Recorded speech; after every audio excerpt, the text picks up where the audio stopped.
Well, hello, friends.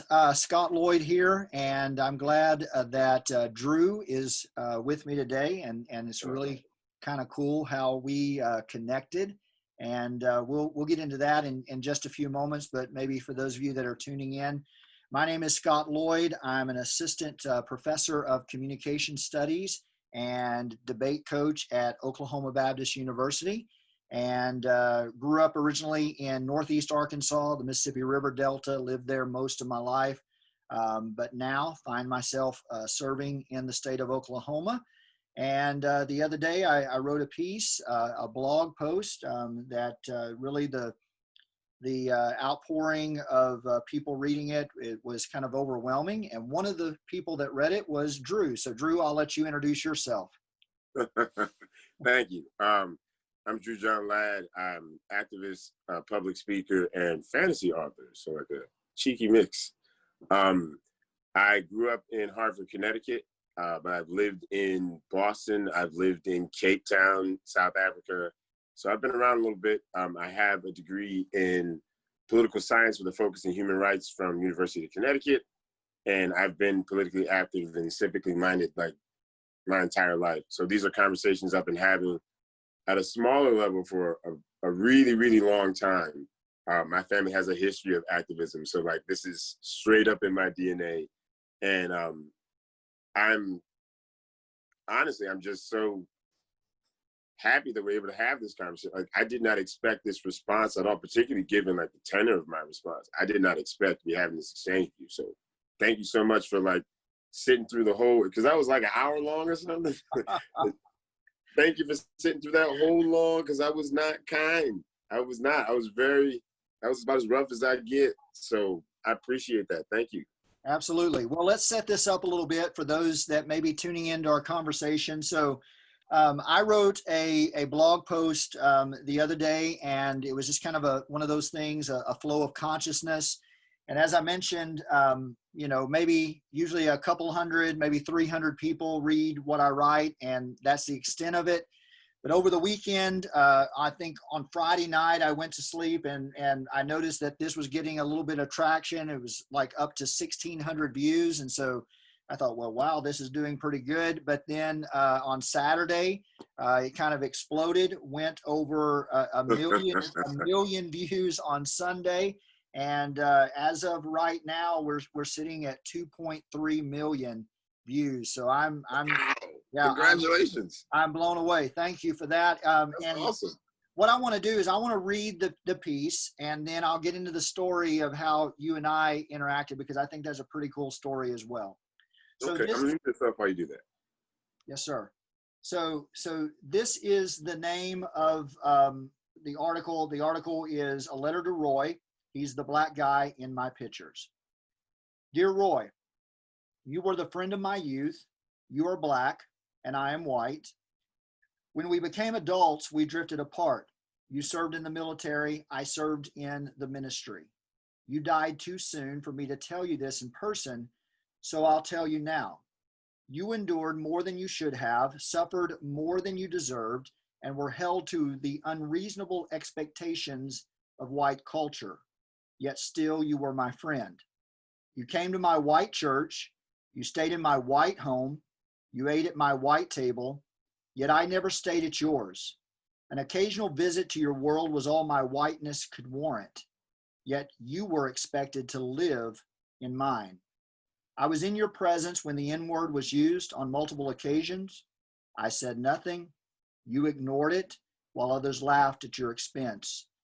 You were teased by folks in the church, mocking your blackness, pretending to be welcoming.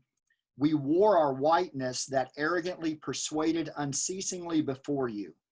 We expected you to conform to our culture because we thought it superior. We saw ourselves as the savior your community needed, that you needed. We deceived you with pictures of a white Jesus and never told you the truth that he was black.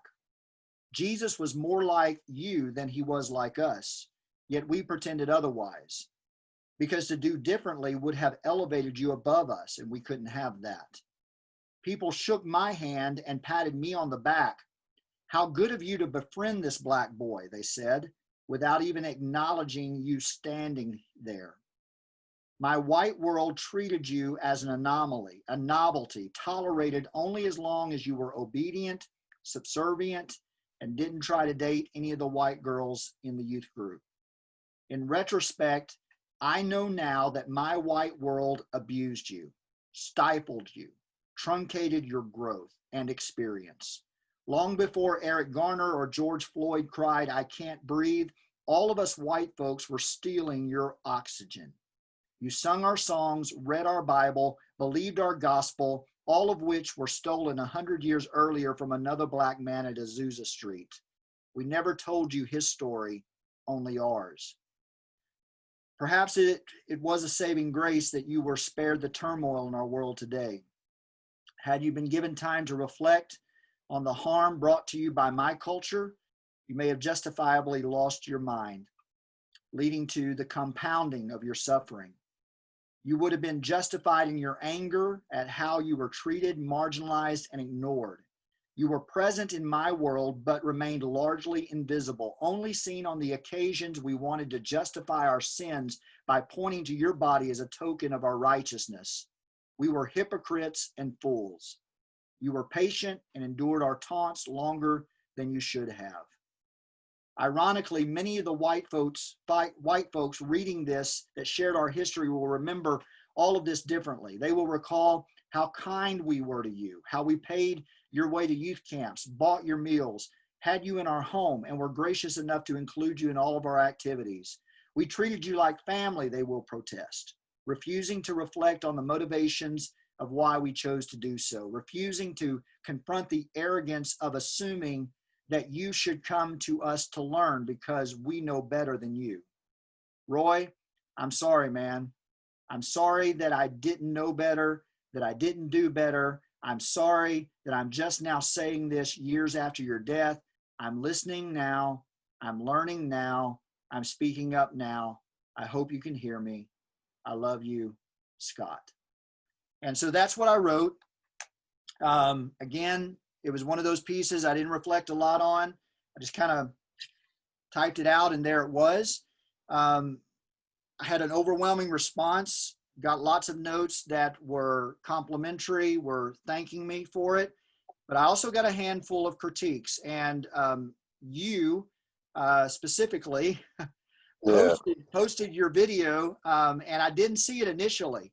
I think it was a day or so afterwards, I received an email from a gentleman by the name of Will, who later I found out is your roommate. Is that correct? Yep, that's right. Yeah. He sent me a nice long note and said, "Hey, there's another Roy that's still alive that you need to speak to, and you need to hear him out." And so he sent me the link, went and watched it.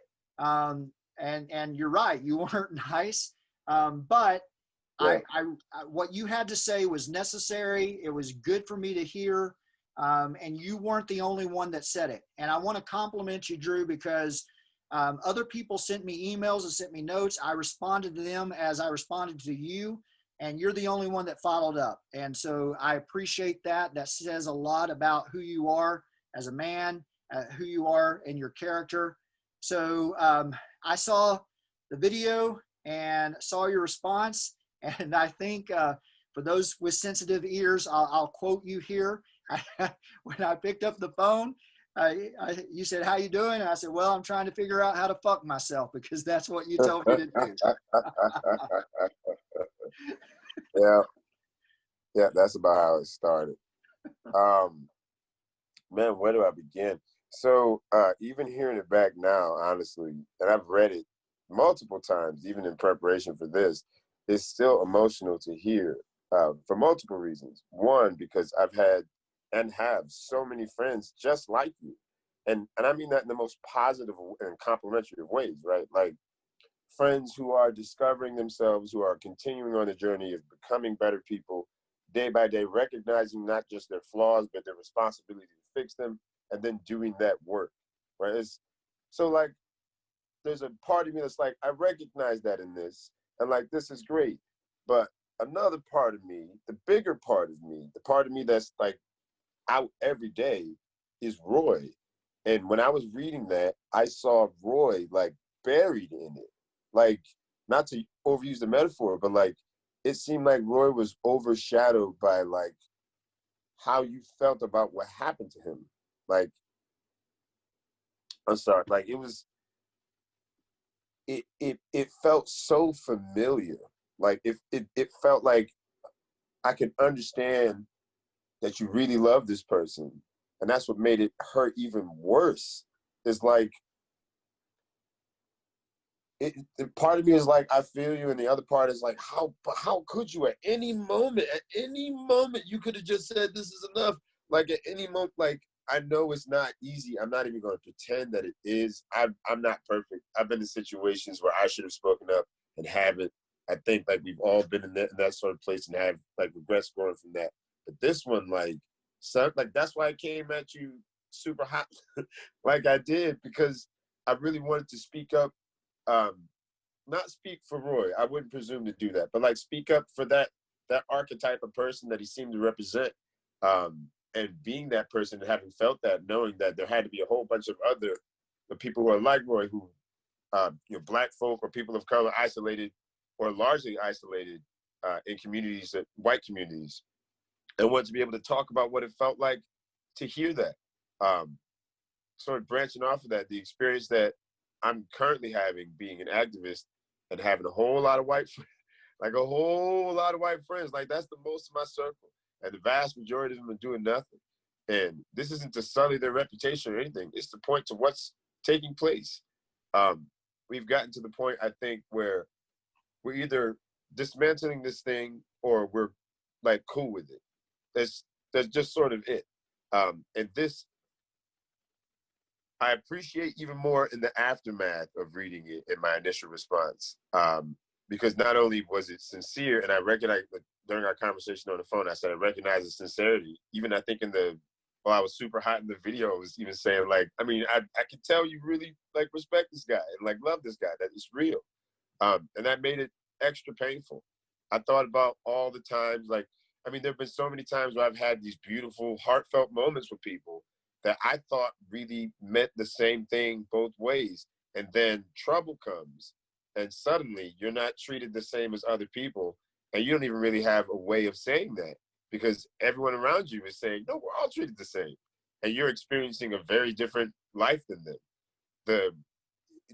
What was like yes to what you wrote, and also like the perspective of the person who is surrounded by white people not doing the right thing, who all claim they're doing the right thing, and the trauma of that sort of discordant, you know what I mean? Like you have to live with that. That's why I said in the video, he survived you. Like that, you have to live with that disconnect of like sort of understanding almost everyone in your circle as sick people in almost in a way. Like not exactly sick, but like you come to understand they're just going to treat you like this. They're just going to do this. It's just what white folk do.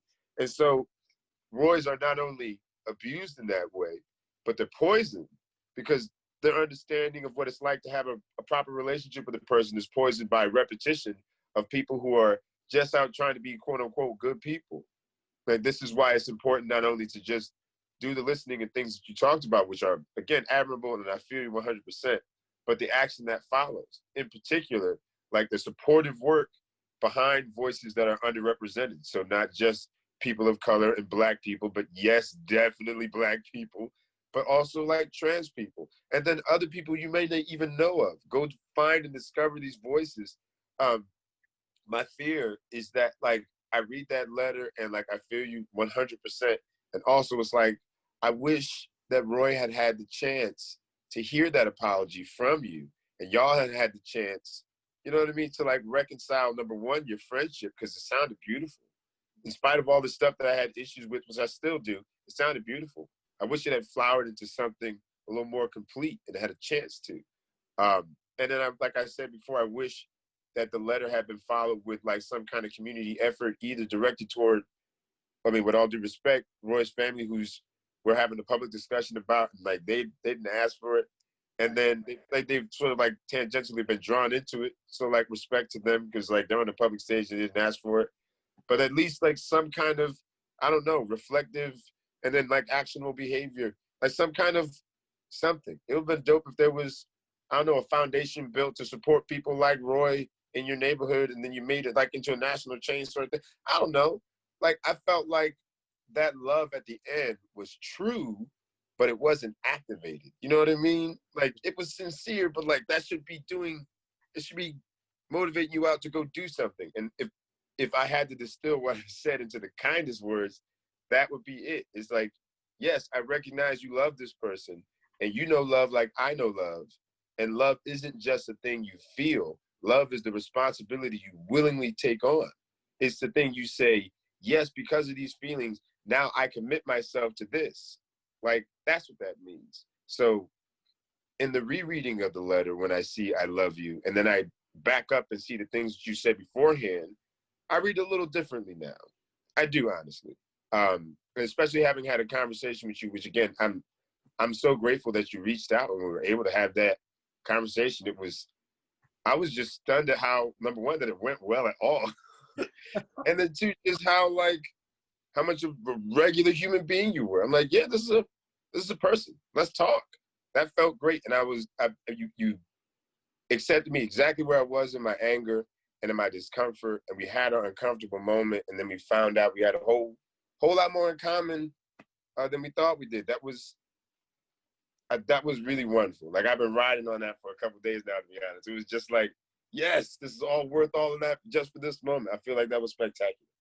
Absolutely. Yeah. And I just want to echo what you said. I appreciate everything that you said. And upon reading the letter again, and again, it was a flow of consciousness. And, you've been a part as an activist. You understand how sometimes you do something initially and then it kind of blows up and it's a lot bigger than what you ever thought it would be. And that was the case with this. But there were several parts that you helped me understand, as well as others. I think what you articulated well there was the idea that when Black folks read the letter, it still smacks of being centered in whiteness. So, yep. It's still more about me than it was necessarily about Roy. My attempt was, and it was clumsy in places, I grant that, absolutely. My attempt was that when I was a kid growing up in this, I felt really progressive. Looking back on myself, it's very easy to feel very self-righteous that everybody else in my community wouldn't hang out with a young man of color, but I was doing that. He was at my house. He was in those places. But yet I remember on two occasions where the N-word was used specifically. And I'm trying to search my memory. I can't remember if I said anything like to Roy, I'm sorry that happened. I don't think I did. I didn't want to, in the letter, I didn't want to portray myself as being better than what I was, but I remember it being said. And it is inexcusable that I was silent in that moment. Can I honestly,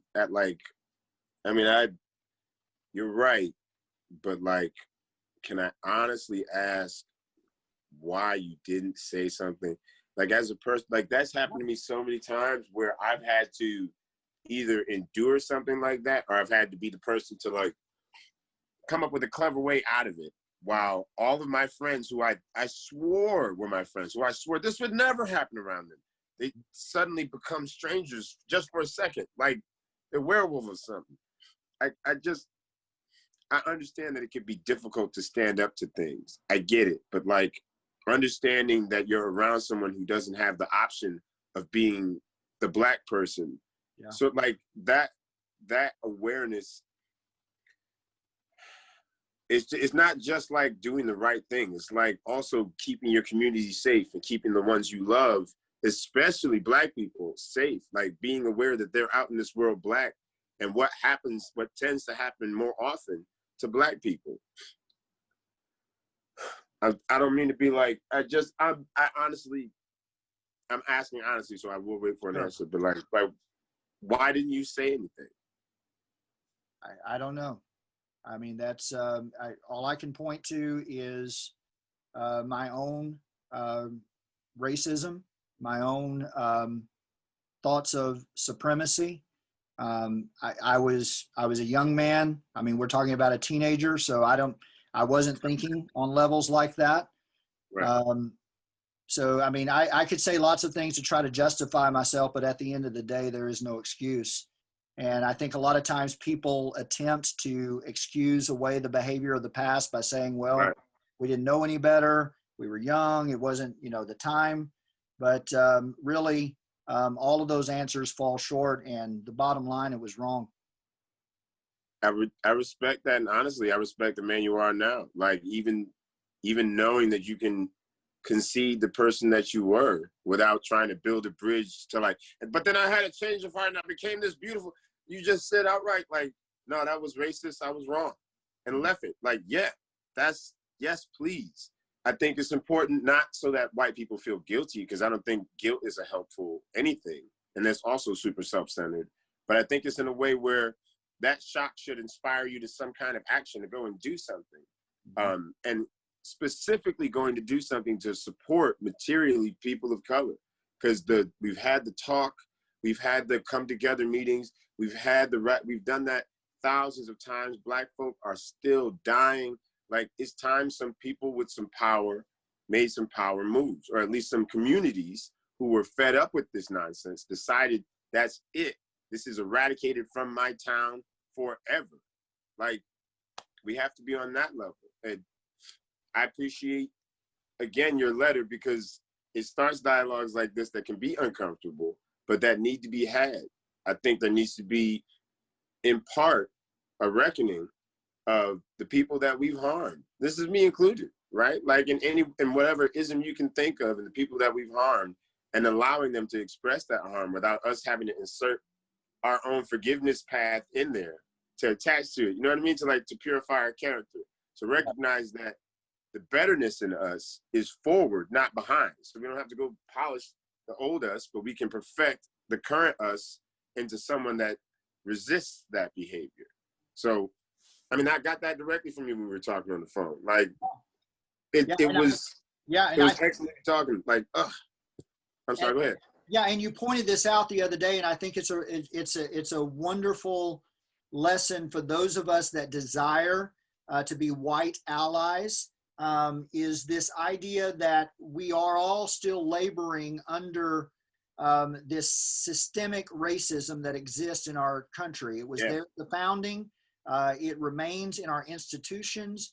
Look at any statistic you want to look at across our society, and there's disparities there.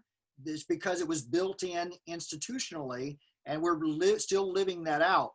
But you said something the other day, a lot of times people, when you point out racism to white people, they get all defensive, right? And they say, I'm not racist. Well, you can't change what you refuse to acknowledge. And so I thought that was very, very powerful.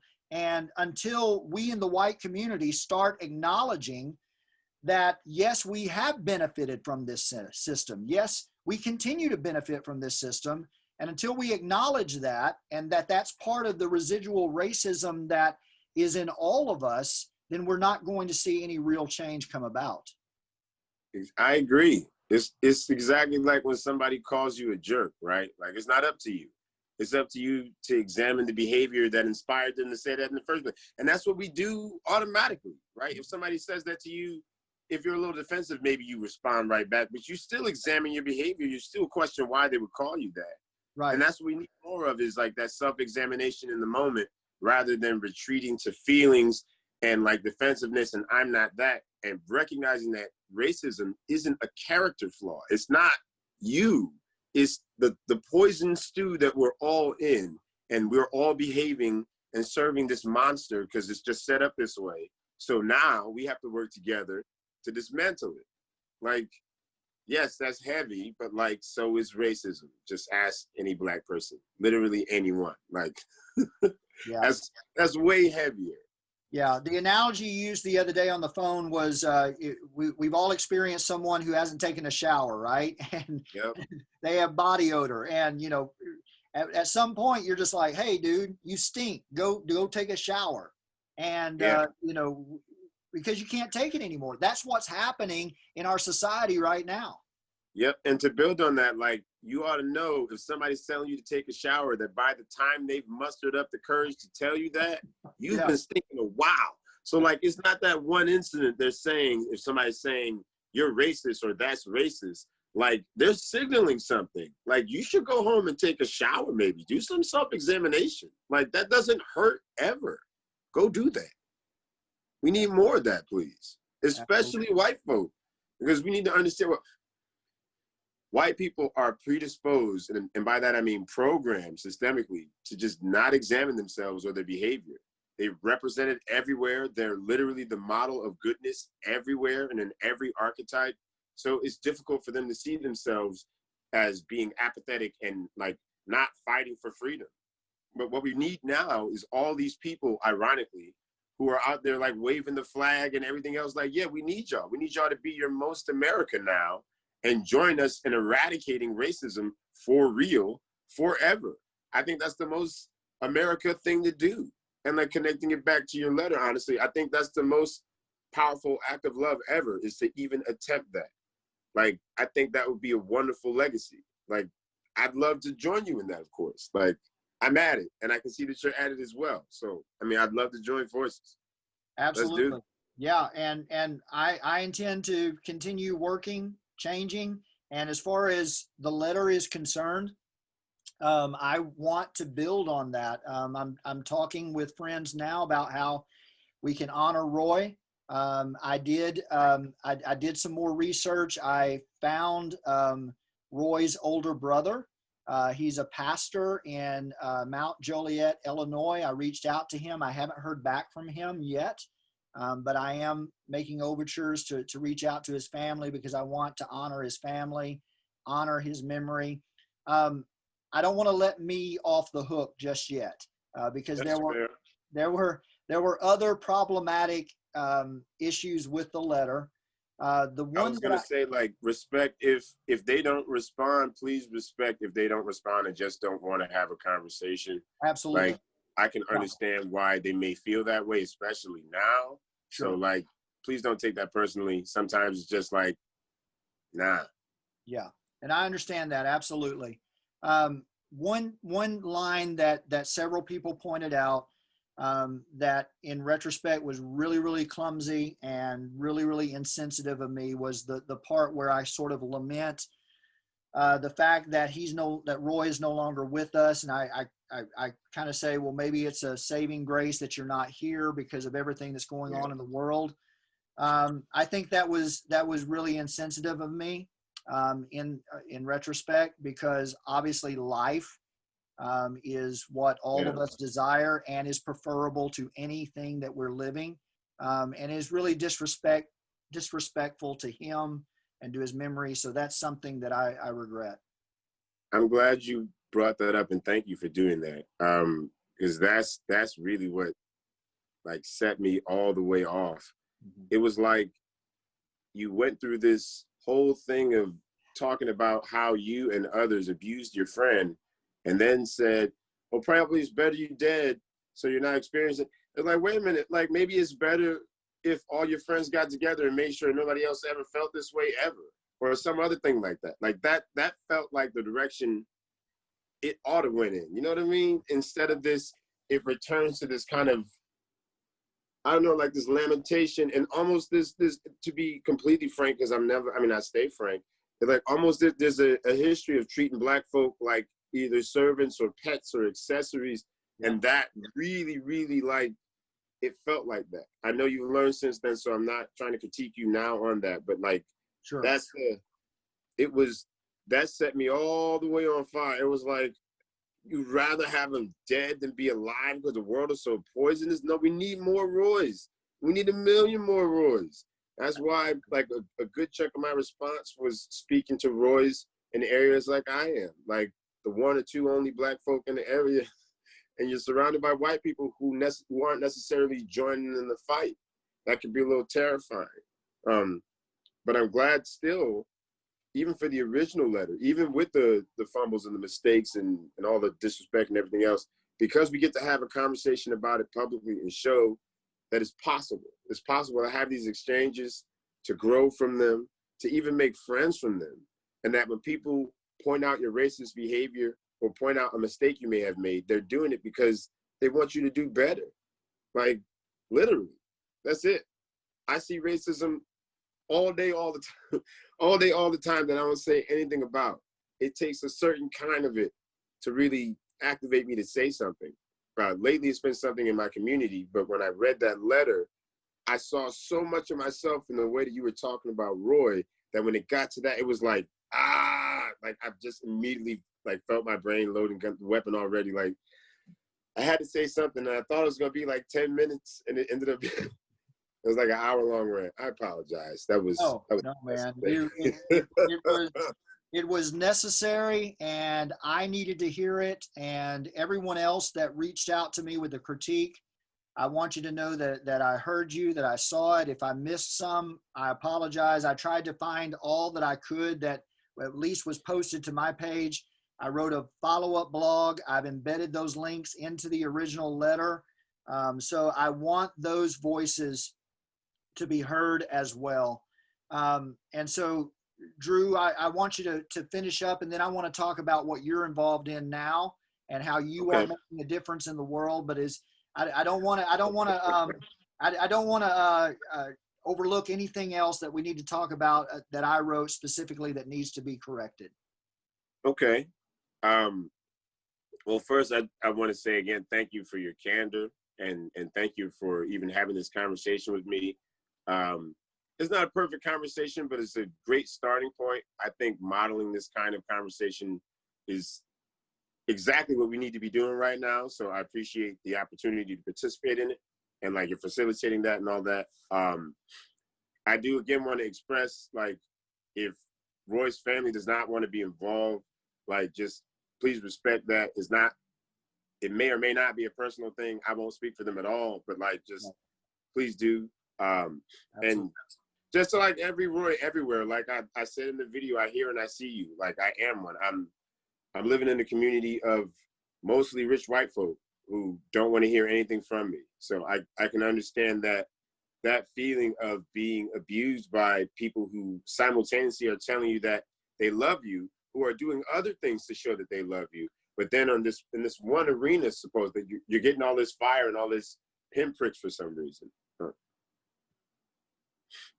Yeah. I don't know if it was a lot of the support that I received and the notes that said, hey, this resonated with me. I really appreciate you saying this. It seemed to be from people of color, Black folks that were around my age. I'm 49. So, Yep. So maybe and then a lot of the critiques came from, it seems like, relatively younger folks. So maybe there's a little generational divide there. You want to talk about that a little bit, maybe? So I think there's a certain kind, and this is not to say that anyone is cowed or anything like that. Like, I'm not going to speak ill of any Black elders or people of color older than me or anything like that. But I'd rather than even talking to their behavior, I can just say why I responded and why I was moved to respond. Sure. It was like, one, like I said, resonating with Roy, like sort of the person who was like centered, but like off center at the same time. Like the person whom the thing was about, but it wasn't about at the same time. Like, it felt like the story of my whole life. Yeah. And I had to say something. I got bussed out to schools when I was a kid. I know my parents didn't have that opportunity. My mom went to an all-Black school. My dad went to an all-Black school. So perhaps they didn't have the experience growing up being the only Black kid, or I should say maybe less of them had the experience growing up being the only Black kid in the neighborhood. But a lot of us newer kids, post-civil rights era kids, so basically like 1980s and on, we've been bussed out to schools forever. So we've been injected into white communities and having these Roy-like experiences forever. So for us, they resonate, and also they're more recent too, right? Like, I'm 40, I just turned 40 this year. So it's still super recent-ish, recent enough to be like painful. And I still have those friends. So like I said a couple times, like, I'm a Roy who's still very much alive. Like, there are still people for whom I'm a Roy. Like, that's what made it like painful and immediate. And it was a thing where I thought it would talk for 2 minutes, and it was like, you have to get all of this. Somebody does, like, I've carried the weight of being a silent Roy for just like forever, just to, not to appease white people, but just to get along. You know what I mean? Just to like, I just need to get through this day. Like, not even I'm a dance for white folk kind of way. Just like, I just need to get out from under all of this wackadoodness, and I know I have to behave a certain way. Like, that's exhausting. I want people to know about you and what you're doing, your activism, how we can support you. What can we do to help? Okay. Like I said, my name is Drew John Ladd. I live in East Haddam, Connecticut, which is a predominantly white town, and I'm a Black dude that wears kilts. Like, no kidding, wearing a kilt right now. Wow. So I kind of stand out a lot. My activism largely centers around community building and community work. So like having conversations just like this, facilitating conversations like this, doing public speaking and all this other kinds of stuff. And somehow with all of that, I'm a fantasy author. I have a book, Wolf Song Beloved, that's a Black fantasy novel because I was tired of just reading fantasy novels with nothing but white people. So it's a ton of Black people in it. And that should be out later this year. I guess that's just about it. Oh, I'll be at the Mark Twain House. I guess I can say that. Yeah. In July. So yeah, you check me out at the Mark Twain House virtually in July. Oh, how to support me, I guess. Oh, I have a Patreon. So it's Drew Writes Stuff, literally. So patreon.com, Drew Writes Stuff. And you'll see all these different tiers if you want to like support me on a monthly basis. That's dope. Thank you so much if you choose to do that. If you want to just throw like money at my face, that's amazing too. I'm on Venmo and at Drew Ladd. That's DREWLADD. And that would be dope as well. All these funds would be used to get better equipment and things like that, because I plan on going to the DNC and basically standing outside of the buildings where all the protests and sort of counter DNC things are happening, and kind of recording people's feelings and having conversations with them to get more of the feeling of what's happening outside of the power structure and elevating and supporting that. Very cool. Hey, Drew, thank you so much. I want to ask you one more question, Sure. Because I think this is very important. You've helped me a lot, helped me understand the shortcomings of where I can improve. But let's say that white people out there at this moment, they're feeling all of this, and let's say that somebody, feels compelled to write a letter like I wrote. Should they write that letter? Should they not write that letter?